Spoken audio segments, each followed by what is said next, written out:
What's going on, folks? It's Nike and welcome to a brand new, slightly delayed Boston MyGM episode. I apologize for the delay, but unfortunately on Monday I was fighting some migraines and I just wasn't able to do any recordings. But with that being said, we are here now today and let's take a look at the current award races. We have Kevin Durant at the number 1 spot and Russell Westbrook at the number 3 spot. And there's a reason why I'm showing you this, because tonight we are going up against the Oklahoma City Thunder, but also we are sitting on a 41-5 record, and I'm pretty sure that should automatically mean that one of my players should be in the award race picture. At least Klay Thompson, who is averaging 23 points per game. He should definitely be in the top 5, but for now, let's hand it over to Shaq and Ernie.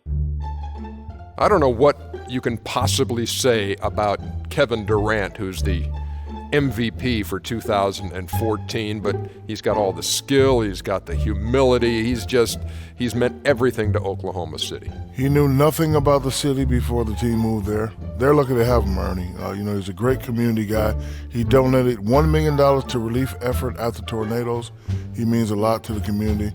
Guess what, Ernie? He said he can't envision playing anywhere else. Yeah, and that speech he made when he won the MVP and such a tribute to his mom. His mom's a beautiful lady. She's always there looking good on the court side. She's a big supporter of him, and so am I. He flat out gets it, folks. That's Kevin Durant. Let's go to Kevin Harlan.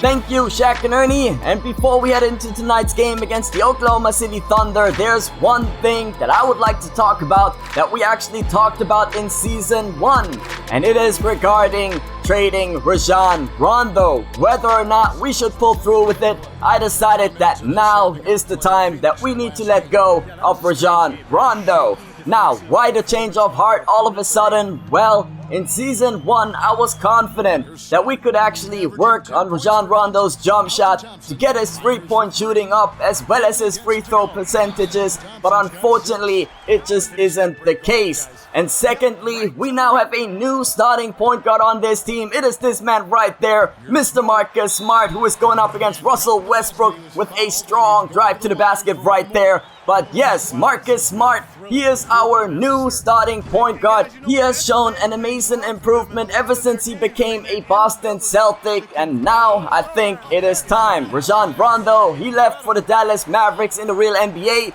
so he is no longer the official face of the Boston Celtics. We need to work on a new face, and I think we are doing a pretty good job with Marcus Smart out there, Klay Thompson, Jared Sullinger, and of course Andre Drummond.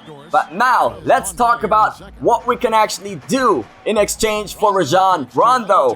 One thing that we do need to consider is that a lot of our players are on expiring contracts, and that means that we need to have salary cap room if we want to bring them back. And amongst that list is of course Jared Sullinger, and a very important piece in terms of anchoring down our defense, Andre Drummond. I'm pretty positive that both of them want to get paid, and that means we won't have room to go after point guards in a trade that have a big contract attached to them. So with that being said, if we want to trade Rajon Rondo, well, I already said that I wanted to, but if I'm going to trade Rajon Rondo, we have two options, and I want to ask you guys in the comments below which option we should go after. One of the options is to go after a point guard that is sitting on a rookie contract, and the other option is a point guard that is sitting on a veteran contract. But I prefer the rookie contract, and just look at that dunk by Giannis Antetokounmpo. Oh my goodness, he is just a beast! And one day, I'm pretty positive that he wants to get paid as well. But with that being said, I prefer to go for a rookie contract, and the 2 point guards that I'm currently eyeing after, or let's say 3, would be Zach LaVine, Mr. Dante Exum, and Elfrid Payton. Now, I'm not sure if we can actually get a deal for Zach LaVine, so let's say Dante Exum and Elfrid Payton. Who of those two guys should I go after to be our new bench point guard? Yes, you heard me right. We are not looking for a starting point guard. Starting point guard is still Marcus Smart. But yes, please let me know in the comments below Dante Exum, or Elfrid Payton. Now, let's finally get into this gameplay commentary though, because so far